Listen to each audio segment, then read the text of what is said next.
இந்தியாவின் மிகப்பெரிய விமான நிலையம் எது என யோசித்திருக்கிறீர்களா? ஆம், பல்வேறு விதமான பயணங்களுக்கு விமானங்கள் தேவையாக உள்ளது.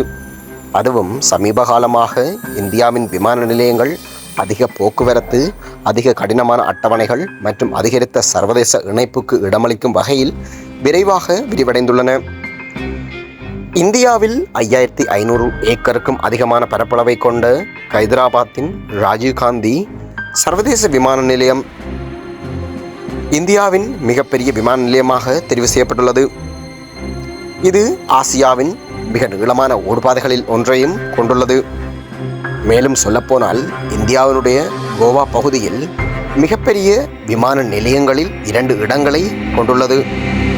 அவை 2132 ஏக்கர் பரப்பளவில் அமைந்துள்ள மனேகர் சர்வதேச விமான நிலையம் மற்றும் 1700 ஏக்கர் பரப்பளவில் அமைந்துள்ள டபோலிம் விமான நிலையம். இந்தியாவின் மிகப்பெரிய விமான நிலையமாக 5500 ஏக்கருக்கும் அதிகமான பரப்பளவை கொண்ட ஹைதராபாத்தின் ராஜீவ்காந்தி சர்வதேச விமான நிலையம் காணப்படுகின்றது என்பது முக்கியமானது. இது போன்ற உண்மை தகவல்களை அறிந்து கொள்ள சேனலை சப்ஸ்கிரைப் செய்து வைத்துக் கொள்ளுங்கள். நன்றி.